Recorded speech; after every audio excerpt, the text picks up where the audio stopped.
Boa noite, meu querido irmão, minha querida irmã, graça e paz por parte do nosso amado Senhor Jesus Cristo. Estamos iniciando mais um culto de adoração a esse Deus maravilhoso, nesse dia especial. É o dia que o Senhor fez para que possamos adorá-lo em espírito e em verdade. A palavra vai dizer que Deus procura adoradores e adoradoras que o adorem em espírito e verdade. Então, que bom nós já estarmos iniciando o nosso culto nesta noite, diante da graça, da misericórdia desse Deus de paz, Deus maravilhoso. Que Deus te abençoe. Vamos aí, chegando para a palavra do Senhor. O importante é que temos a oportunidade de estarmos na presença de Deus, né? Diante de tantas nuances que se apresentam aí na nossa vida, né? Eu gostaria, como fiz na parte da manhã, iniciar o nosso culto nessa noite com o hino, lendo, né, as letras do hino 141, que tem como tema Jesus, o pão da vida. E o hino diz que: enquanto ao Salvador teu livro ler, meus olhos vêm abrir, pois quero ver. Então, que bom, né? A palavra de Deus, ela tem, de fato, ela tem esse peso, né, de abrir os nossos olhos. Muito embora eu sempre diga que tem pessoas que veem, mas não enxergam, ou enxergam e não veem. É interessante isso, né? Então, é importante. Enquanto ao Salvador teu livro ler, meus olhos vêm abrir, pois quero ver. Na mera letra, além o que, Senhor. Sempre a palavra, o contexto da palavra, por isso temos que ter um olhar muito atento àquilo que Deus tem para as nossas vidas. Esse hino, para mim, ele é fantástico, ele é espetacular. Quando ele se refere à questão de nós prestarmos atenção no valor das Escrituras para as nossas vidas, né?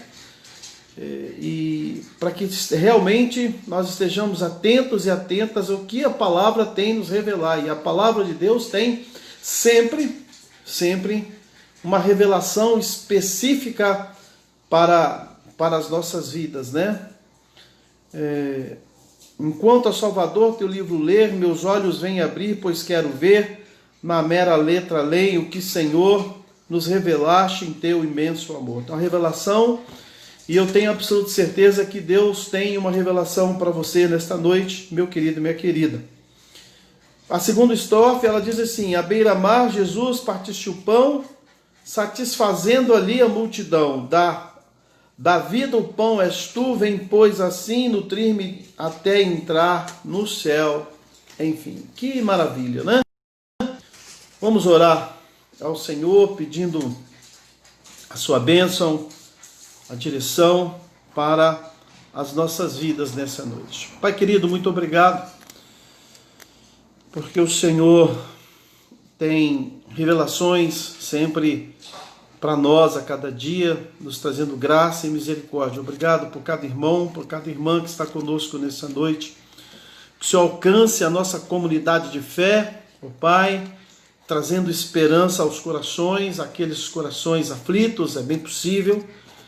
Aqueles irmãos e irmãs que estão enfermos, aos nossos e às nossas aniversariantes dessa semana, tu possa visitar com graça e misericórdia. Muito obrigado pela oportunidade que o Senhor nos deu na manhã, de podermos refletir na tua palavra, ó Deus, no livro de Mateus, sobre o chamado ao discipulado e a oportunidade que o Senhor nos concede nessa noite, de falarmos sobre algo tão latente, tão presente em nossas vidas, que são os conflitos. Há tantos conflitos que às vezes estamos envolvidos na família, no trabalho, na própria igreja. Que o Senhor nos dê graça nesta noite para falarmos e entendermos a Tua palavra, em nome do Teu Filho amado, na unção do Teu Espírito Santo. Amém. Sejam todos bem-vindos e bem-vindas. O pessoal está chegando aí. Um grande fraterno abraço, saudoso. Hoje eu estava falando com alguém, que estou com saudade. Lá, até essa semana coloquei no meu Face, estou com saudade do meu gabinete pastoral, de poder receber vocês no meu gabinete. Estou com saudade das minhas visitas. Eu acho que a gente vai ter que mudar um pouco, a palavra que eu tenho usado nesse tempo, o Senhor tem colocado no meu coração, é ressignificar. Eu vou ter que ressignificar esse sentido do pastoreio, do acolhimento. Que Deus nos abençoe ricamente, então, aí nessa caminhada da pandemia, pós-pandemia, Aliás, nós estamos retornando aos nossos cultos gradativos, Nós tivemos que, por força do aumento dos casos em Ribeirão das Neves, foi necessário dar uma parada. Agora, no primeiro domingo de setembro, estamos voltando. E a prefeitura, então, está nos permitindo que a gente possa ter um número maior de pessoas. De 22 pessoas, nós vamos passar para 30 pessoas, 1 hora de culto. Mas naquele mesmo esquema de um domingo pela manhã, depois no outro domingo à noite. Então, esteja orando, pedindo a graça, a misericórdia de Deus, e a direção de Deus nesse processo para a vida da nossa igreja. Uma outra situação, meu irmão, minha irmã, é em direção aos nossos compromissos com a igreja. Fundamentalmente do nosso dízimo, Então é importante que você, nesse período, não cesse, não pare, porque as despesas da igreja, elas continuam. A igreja continua investindo. Aliás, quando a gente trabalha discipulado, a gente aprende que não há gastos na vida da igreja. A igreja investe em vida, em missões, em discipulado, sempre há um investimento. Então, não pare a sua vida, os seus compromissos com a igreja, o compromisso de oração, o compromisso comunitário.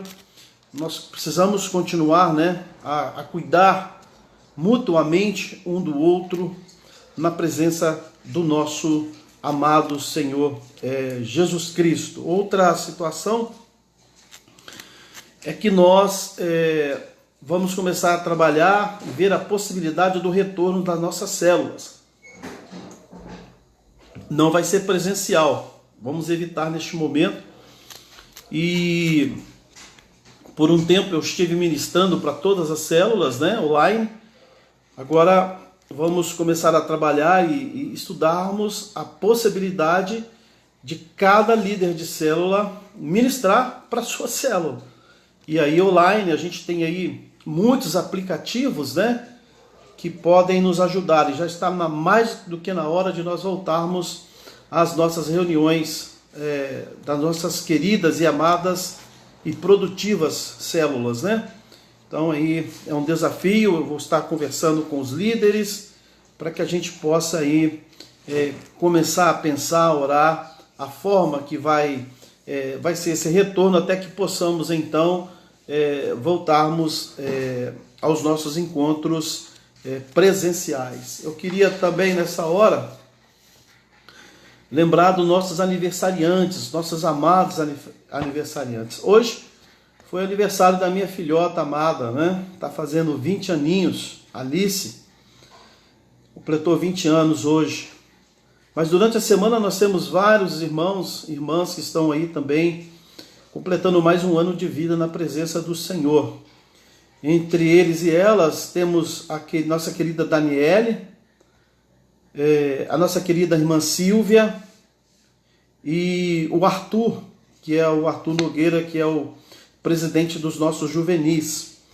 Inclua aí também o Renato, que é esposo da nossa irmã Inês, também comemora mais um ano de vida. E o importante é que a gente teve uma alteração quando nós estamos enviando, né, os nomes das pessoas.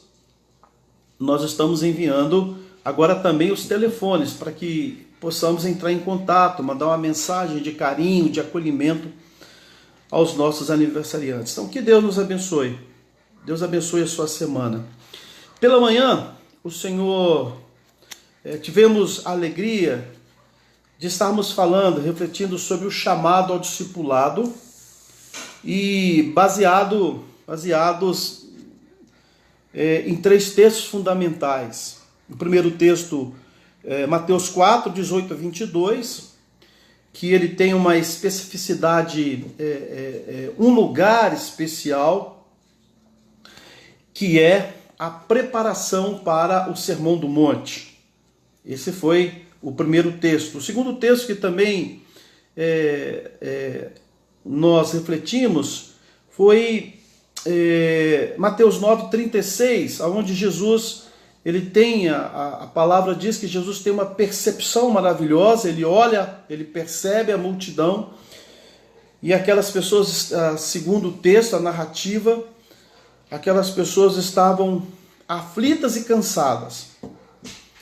Eu creio piamente que um processo contínuo de aflição causa um cansaço. Aquelas pessoas estavam exaustas. Um processo contínuo de aflição nos leva à exaustão, principalmente à exaustão mental. E Jesus, ele vê isso. E quando ele percebe, ele vê isso, ele vê que ele tem compaixão, ele se interessa de fato por aquela situação, aquelas pessoas que estavam exaustas, estavam aflitas, exaustas,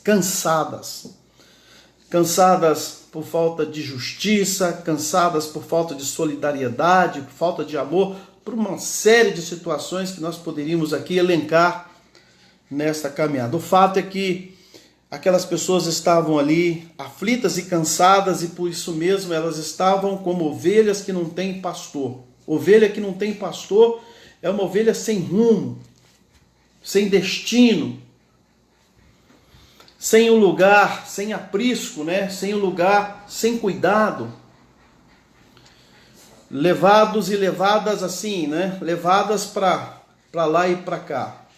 Por isso, evidentemente, fica claro o motivo da grande aflição e da exaustão que aquelas pessoas estavam. E Jesus tem delas uma grande compaixão. Então esse é o lugar. O lugar do primeiro texto é o Sermão do Monte.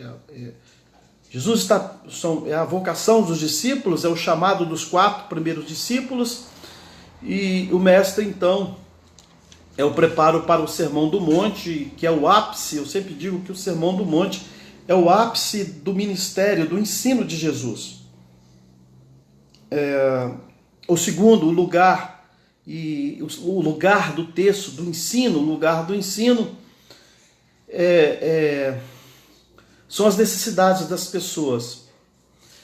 Ou seja, sempre na palavra de Jesus, e essa percepção também eu tenho do Antigo Testamento, em muitos textos fundamentais, é que há o envio, mas também há as necessidades. O envio é para suprir uma necessidade. O envio dos discípulos, a capacitação dos discípulos, o chamado dos discípulos é para suprir a necessidade daquelas pessoas. E no mesmo texto, capítulo 9, nós vamos encontrar o mestre dizendo: olha, de fato a seara é grande. De fato, a seara é grande mesmo. Seara é grande e o Senhor continua a chamar trabalhadores. A mim, a você, meu irmão, minha irmã. A seara é grande. E o texto no mesmo livro de Mateus, ele nos fala, 10:1, nos fala dos sinais, né? E fala sob autoridade, toda autoridade me foi dada, e se a gente ler lá o texto, a gente vai ver para que essa autoridade foi dada. Então a igreja tem um grande compromisso, ela é chamada para um processo de discipulado da sua vocação missionária, para que ela possa ser enviada em meio aos necessitados e às necessitadas com autoridade dada pelo Senhor. E aí, eu gostaria, nesse contexto, de falar de algo que está muito latente, que é muito latente, né? Nos nossos vários relacionamentos, quer seja na igreja, fora da igreja, na família, no trabalho, na nossa profissão, que são os conflitos. Aliás, a comunidade de Mateus é uma comunidade que, como eu disse, é uma comunidade que vive fora da Judéia, né? E com a destruição do templo, com o crescimento do judaísmo, né? Traz de volta a prática do farisaísmo, e essa prática ela se torna opulenta, inclusive querendo com normas e rituais, longe dos princípios de Jesus Cristo. A comunidade de Mateus é uma comunidade que está na iminência da ruptura, com muitas crises. Então há um momento de se resgatar a graça, a misericórdia do nosso Senhor, trazendo unidade para aquela comunidade. Nessa direção, nós encontramos um texto que também há um momento de conflito, e essa é a nossa reflexão desta noite, sobre... a Bíblia não nos dá receita, ela nos dá ensinamento. A gente dá receita para bolo, para pão de queijo, a gente tem receita aí, né? As receitas. A Bíblia ela não nos oferece receitas, né? Há alguns indicativos. E eu queria trabalhar nessa temática com você nesta noite, sobre como a gente pode pensar em resolver conflitos na nossa vida. Então eu queria te convidar a abrir, um texto emblemático, abrir a sua Bíblia no livro de no livro de Atos, capítulo 6, que fala sobre a instituição, né, dos diáconos. A Bíblia diz assim: ora, naqueles dias, crescendo o número dos discípulos, houve uma murmuração dos gregos contra os hebreus, porque as suas viúvas eram desprezadas no ministério cotidiano. E os 12, convocando a multidão dos discípulos, disseram: não é razoável que nós deixemos a palavra de Deus e sirvamos às mesas. Escolhei, pois, irmãos, dentre vós, 7 homens de boa reputação, cheios do Espírito Santo e de sabedoria, aos quais continuamos sobre este importante negócio. Mas nós perseveraremos na oração e no ministério da palavra. E este parecer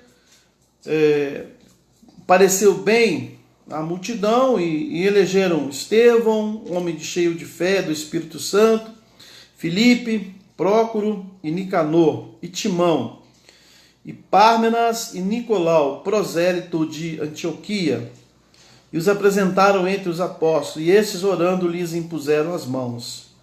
E crescia a palavra de Deus em Jerusalém, e se multiplicava muito o número dos discípulos, e grande parte dos sacerdotes obedecia à fé. Pai, novamente nós elevamos o nosso coração a Ti, pedindo a Sua orientação, e também que o Senhor possa abrir os nossos olhos, de fato, os nossos ouvidos e corações, para que a Tua palavra ela encontre um lugar especial em nossas vidas, em nome de Jesus.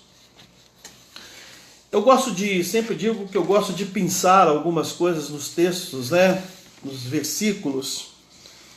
E a gente poderia ficar aqui até amanhã conversando sobre esse texto, né? Do lugar do texto, do seu contexto aqui.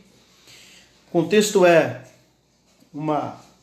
um conflito que surge, uma necessidade específica, e surge esse conflito na vida daquela comunidade. E tem algumas palavras chaves aqui que a gente poderíamos nos ater mais um pouco nelas. Mas eu não vou fazer isso não. Eu quero ver o contexto geral. Eu gosto sempre de fazer uma síntese textual para que a gente possa entender. Então, o contexto é a distribuição das mesas, diríamos assim, distribuição das cestas básicas, da ajuda emergencial, e que, ao parecer de algumas pessoas, alguém estava sendo deixado de lado, estava sendo prejudicado nessa distribuição dos alimentos. Então houve uma murmuração, como está aí no texto, e a gente vai então conversar. Instala-se um conflito, às vezes na igreja é assim, às vezes na família, no trabalho. A grande verdade, meu querido, minha querida, é que os conflitos, eles são inevitáveis. Eu já disse aqui que as tempestades, elas são inevitáveis. Ninguém consegue prever uma tempestade ou impedir uma tempestade. As tempestades, elas acontecem. Então, os conflitos, eles são inevitáveis. E pode parecer um paradoxo, mas eles também não são um problema. Pelo contrário. Então, os conflitos, eles são inevitáveis na vida da igreja, eles são inevitáveis na minha vida profissional, até mesmo na família. Mas eu tenho absoluta certeza que eles não são um problema. Eu acho que a maior dificuldade é ter sabedoria para resolvê-los à luz do Espírito Santo. E uma característica que a gente percebe aqui é o insight dos discípulos, né? Diria assim, o insight do Espírito Santo na vida desses homens, que eles tiveram uma decisão, uma percepção fantástica, que muitas vezes não nos acompanha. Diz o texto que eles oraram, né? Eu fico imaginando, e a gente que às vezes é líder, pastor, a gente sabe, às vezes na família, como que alguém que está passando por um momento está sendo colocado à parte numa situação, qual é a reação? Qual é a sua reação quando você tem a percepção que alguém está te colocando de lado? Às vezes a gente fica nervoso, isso acontece comigo, com você. Eu não posso ser leviano dizer que acontece com todo mundo, mas acontece com a maioria das pessoas. Eu fico imaginando, você está dizendo que murmuraram, fico imaginando como é que essas pessoas chegaram lá. Devem ter chegado assim, já chegaram bravos. Está acontecendo, ninguém está vendo isso. Às vezes acontece isso na igreja, né? No trabalho, na família. Tem filho que acha que o outro está sendo mais privilegiado, né? Tem filha que pensa assim, que o outro e a outra sempre é mais privilegiado. É um conflito. O conflito ele surge, são inevitáveis. Mas eu vou reafirmar para você, eles não são um problema. Os conflitos eles não são um problema. O problema a questão é a dificuldade que nós temos para resolvê-los à luz do Espírito Santo. E esses homens então eles se colocam em oração. Era algo difícil, algo complexo, realmente. É uma questão até de etnia, vamos dizer assim. São os gregos, né? E eles então estão furiosos, chateados com a situação. E os discípulos então eles se colocam em oração. E é interessante que a palavra ela mostra um pouco como é que é a resposta de Deus, né? Mas irmãos, olha o que disse, mas irmãos, escolhei dentre vós, olha que sabedoria, dentre vós, não qualquer uma pessoa, né? Sem nenhum preconceito, não qualquer uma pessoa, mas a palavra de Deus nos ensina algo importante aqui. Versículo 3, mas irmãos, escolhei dentre vós 7 homens de boa reputação. Primeira coisa, característica de boa reputação. Cheios do Espírito Santo e de sabedoria, aos quais encarregaremos desse serviço. Interessante isso aí. Talvez seja a tarefa, meu irmão, minha irmã, mais árdua do ser humano e de nós cristãos e cristãs. Todos os segmentos de nossa vida estão fundamentados em uma vivência comunitária, não é isso? Tudo aquilo que fazemos, seja na igreja, em casa, no trabalho, na profissão, exige de nós uma vivência comunitária. Ou seja, a gente vive em comunidade. Quer seja na igreja, no trabalho, na escola, na família, sempre estamos ligados a um grupo. A gente sempre vai estar ligado a um grupo. Quando você, agora, aí você tem o seu WhatsApp, você deve ter inúmeros grupos, né?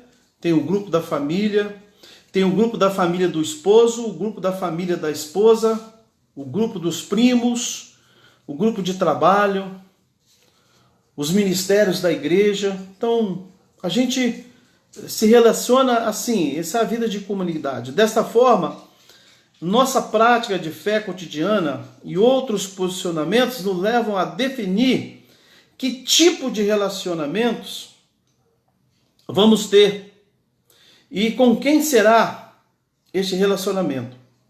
Não é assim? Nós definimos.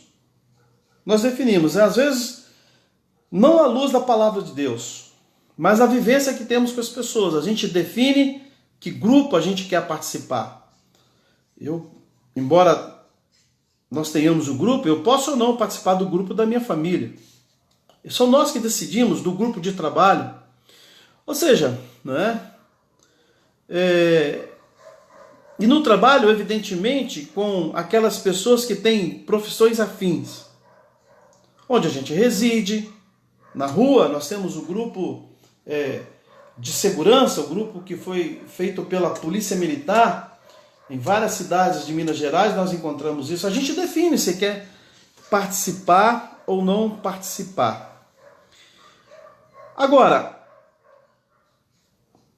há um grande desafio, por isso a questão da sabedoria, há um grande desafio que é feito a nós. Eu disse pela manhã que um dos desafios para o chamado ao discipulado que Jesus faz é tomarmos uma opção radical. Eu me referia a duas situações muito complexas na nossa vida, e eu vou chegar aqui.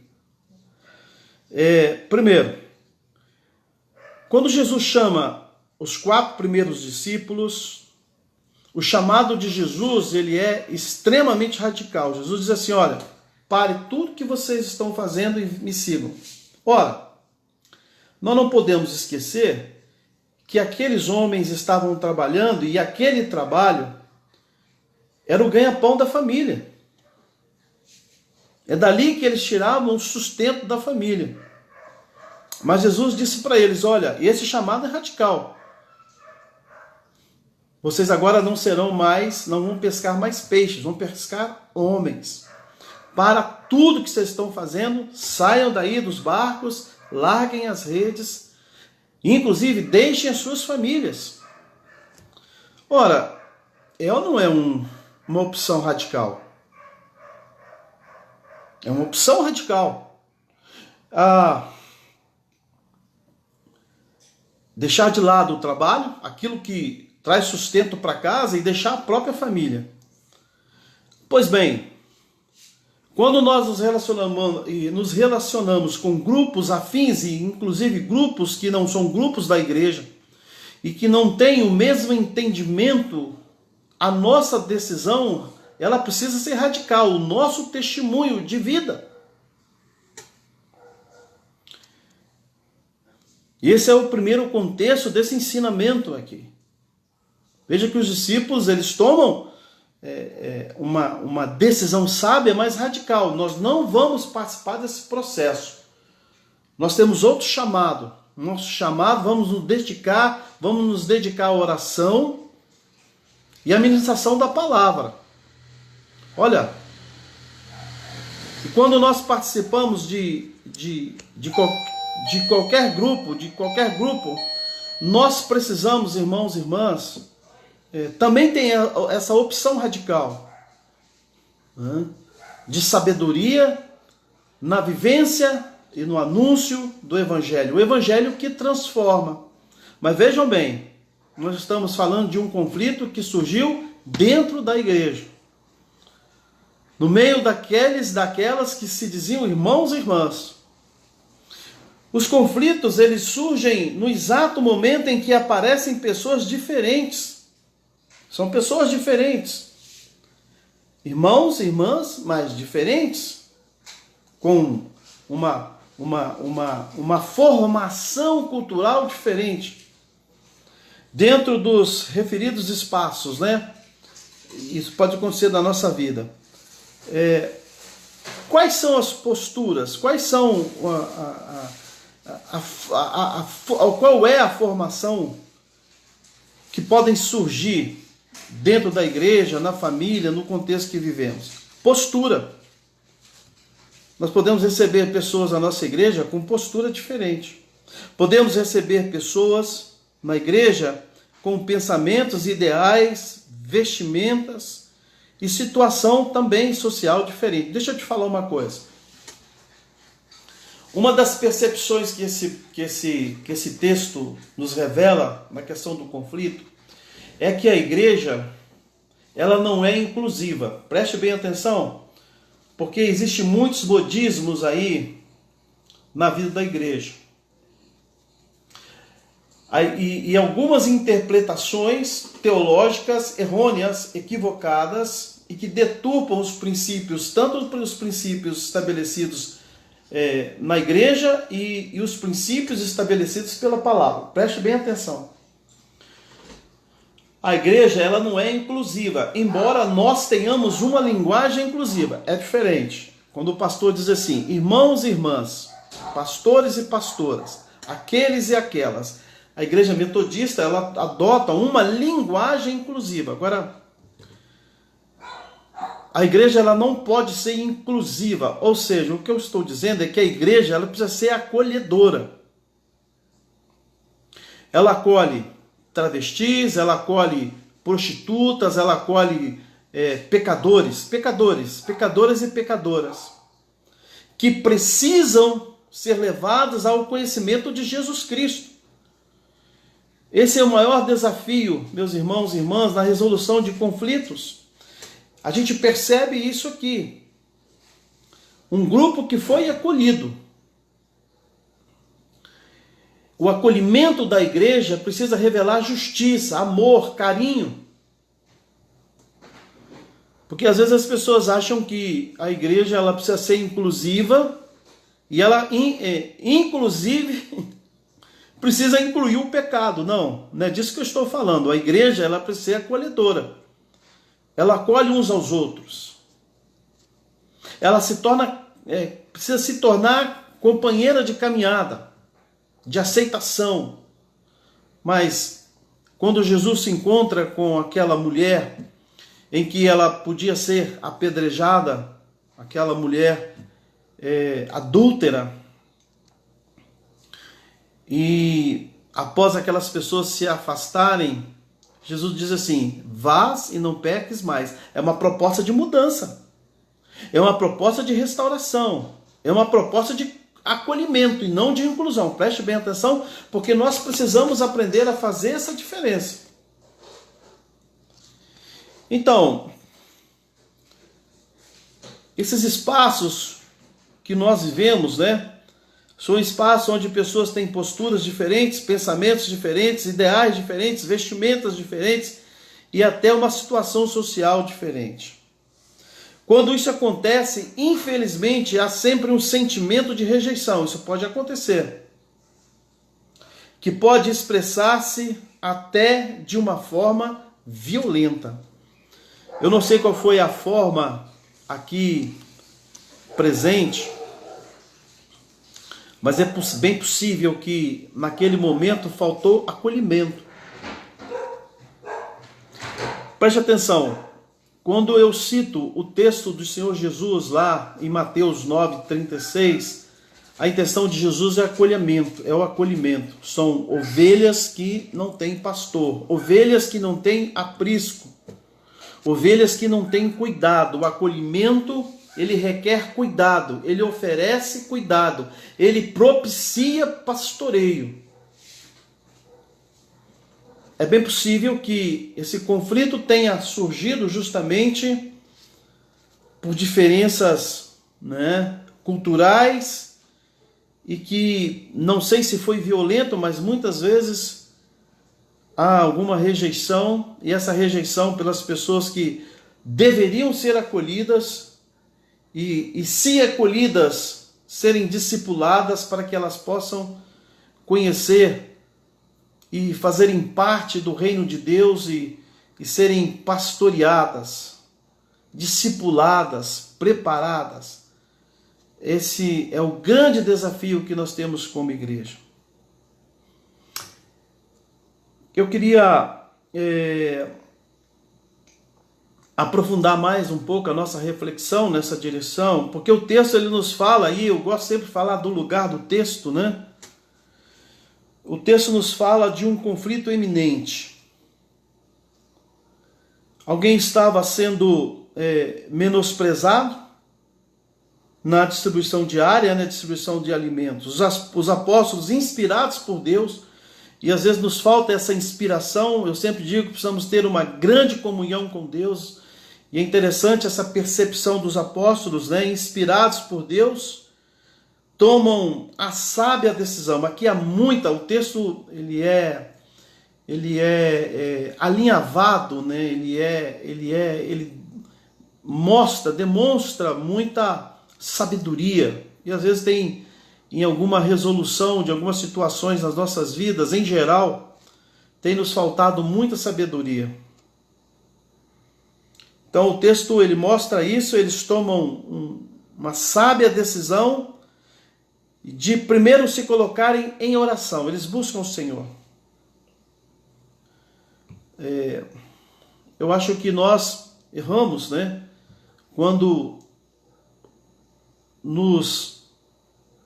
quando somos abordados por situações, somos envolvidos por situações adversas, conflituosas, e tomamos a decisão equivocada de não orarmos e buscarmos a presença de Deus. Eu acho que esse tem sido um grande problema na nossa vida. Então eles buscam a orientação de Deus para solucionar o conflito. Eu acho que infelizmente nós como igreja, como povo de Deus, em variados momentos,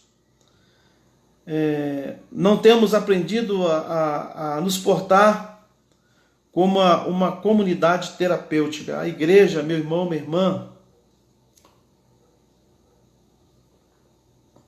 ela precisa ser uma comunidade terapêutica. A palavra de Deus, ela fala sobre isso. A igreja precisa ser uma comunidade terapêutica. Vocês imaginem aqui, vamos olhar o texto, vamos olhar a situação. Os líderes, quem detinha o poder da distribuição dos alimentos, segundo a narrativa, desprezou alguém, desprezou um grupo. Aquele grupo foi reclamar com os discípulos. Você imagina se os discípulos falassem assim, estão com um problema, vocês querem sair da igreja, quer fazer? Faz. Isso não é o papel da igreja, isso não é um posicionamento terapêutico. A igreja é um lugar, é como se fosse um hospital. A igreja precisa prover esse cuidado pastoral. É o mesmo que acontece na percepção de Jesus Cristo, quando ele olha e vê aquela comunidade, aquelas pessoas que ele mesmo tem a compaixão delas, ele vê que elas estão, de fato, elas estão exaustas, estão aflitas e exaustas, e Jesus diz assim: esse povo está com... eu não tenho como cuidar dessas pessoas. Pelo contrário, a percepção e a ação de Jesus é uma ação extremamente, fundamentalmente terapêutica. E quando a igreja julga, a igreja deixa de ter essa ação de terapia, de cuidado, de cura das pessoas, né? Pessoas que se aproximam, e nós como igreja, e Jesus faz isso, é o grande ensino, ele oferece uma expectativa de esperança. Imagine que nós estamos passando por esse tempo, e a gente sempre vai e volta a esse tema, né? É um tempo de algumas pessoas estarem vivendo no deserto, estarem enfrentando o deserto, um tempo de incerteza, de falta de esperança. A igreja precisa prover isso, precisa ser uma comunidade terapêutica nesse sentido, de prover esperança, a confiança. Esse é o papel da igreja, e com toda certeza existe um motivo pelo qual o Senhor da Seara capacitou e inspirou os seres humanos para que pudessem escrever as Escrituras, que nos trazem, de fato, irmãos e irmãs, nos oferecem, nos propiciam o sabor da esperança, para que a gente possa experimentar a esperança. E essa é uma característica fundamental das Escrituras, que é revelada a mim e a você, como igreja, como pastor, como líder, como discípulo, como discípula de Jesus Cristo. Suas orientações, elas são fundamentais para um relacionamento saudável. E nos aconselha como podemos resolver os conflitos existentes em nosso meio.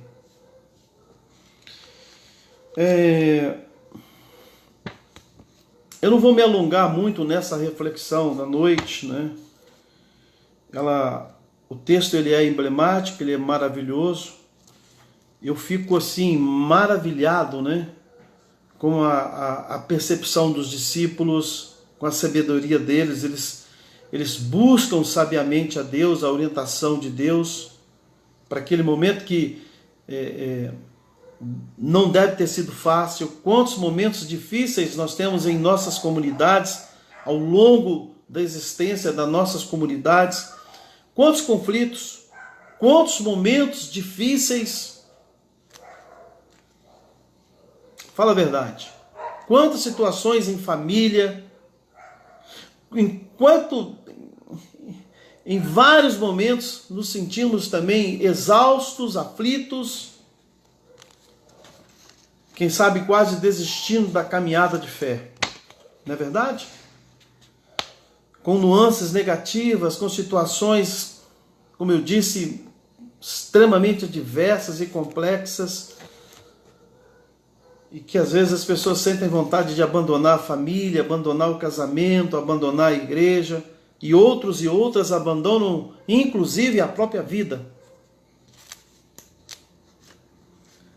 Por isso a igreja precisa ser uma comunidade terapêutica, uma comunidade que acolhe, que pastoreia, que dê segurança, descanso. É isso que Jesus fala, que dê descanso. Há muitas pessoas precisando de um descanso. Há muitas pessoas, sim, precisando até de um colo, né? De um colo paternal, de um abraço paternal. E aí eu quero terminar a nossa reflexão Eu gosto sempre de falar isso, né? Você sabe, eu falo da introdução, que é uma síntese do texto, do lugar do texto. É muito importante a gente se sentir parte do texto.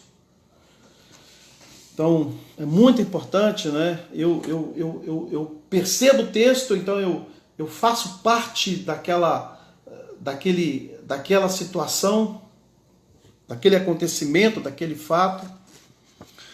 Eu gosto de aprofundar a nossa reflexão, e o fizemos aqui, aprofundando, né? Descobrindo qual o lugar do texto, por que as coisas acontecem.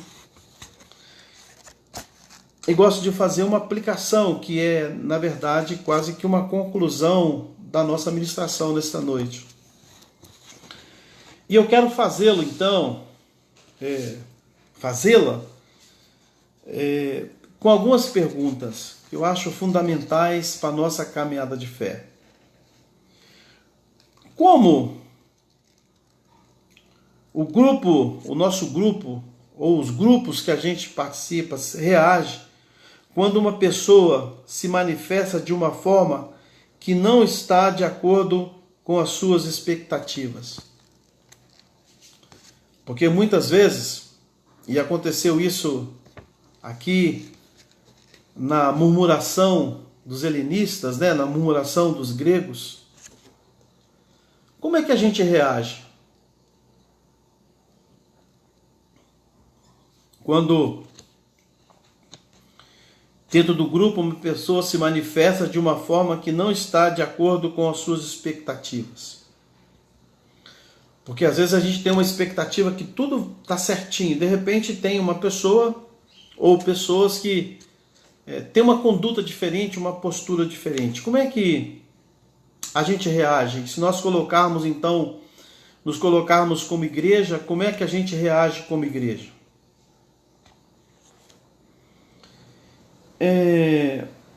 Uma outra pergunta que é muito importante, que também ela permeia o contexto da nossa reflexão nesta noite, seria: como é que você sente? E talvez seria até algo para você conversar aí em casa.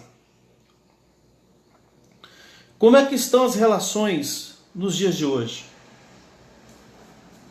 Como é que a igreja se relaciona? Como é que a família se relaciona? Como é que estão as relações hoje? São relações saudáveis? Uma relação que nutre as pessoas? Por exemplo, na igreja, a gente sabe que Deus é um Deus que tem nutrido o seu povo através da tua palavra, da presença, da graça, da esperança. Mas a igreja também é uma fonte de nutrição. O meu relacionamento, eu acho que esse também é dentro dessa aplicação, a gente precisa aplicar. Se a gente sabe qual é o lugar do texto, a gente sabe qual é o contexto dele, por que aconteceu, como é que a gente pode aplicar esse texto à nossa vida? Porque senão algo fica muito vazio. Cria-se um hiato entre a minha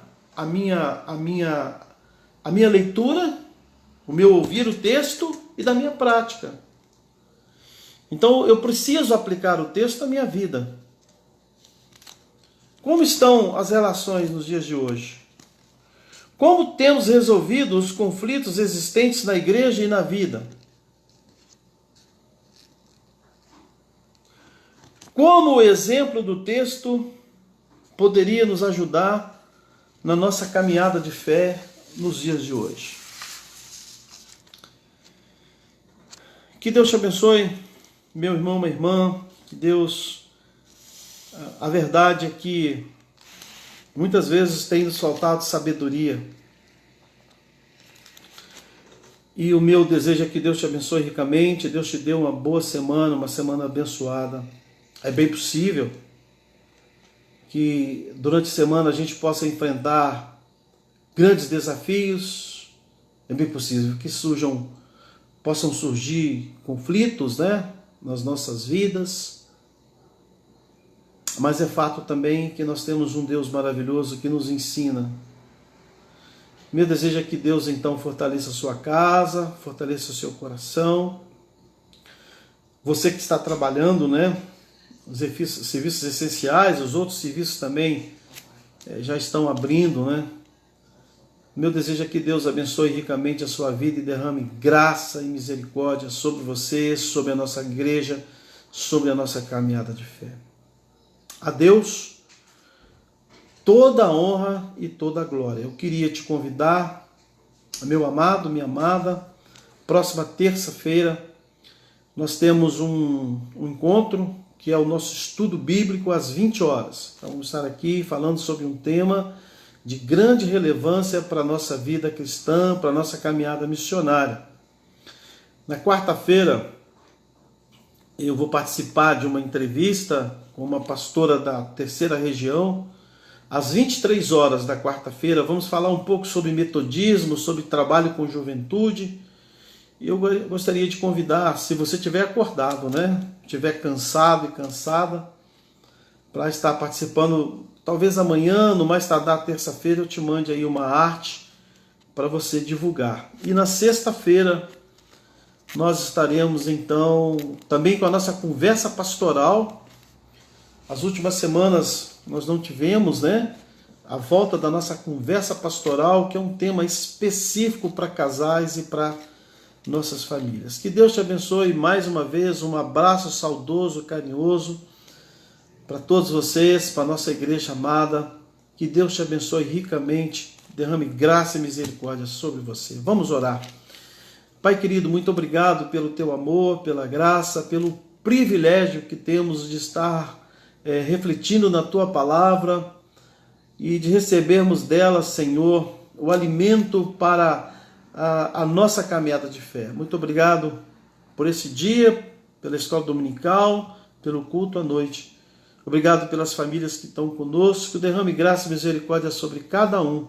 Oramos assim, confiados em Ti, no amor do Teu Filho Jesus Cristo e na doce presença do Espírito Santo.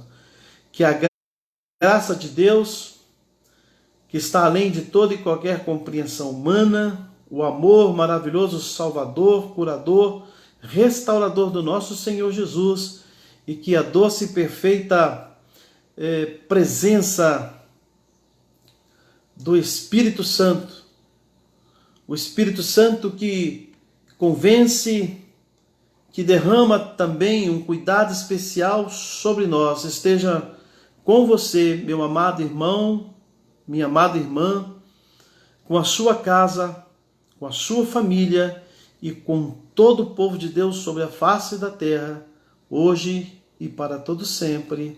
Amém. Boa noite, bom domingo, muito obrigado por sua companhia. Terça-feira, às 20 horas. Um abraço carinhoso e saudoso para todos vocês.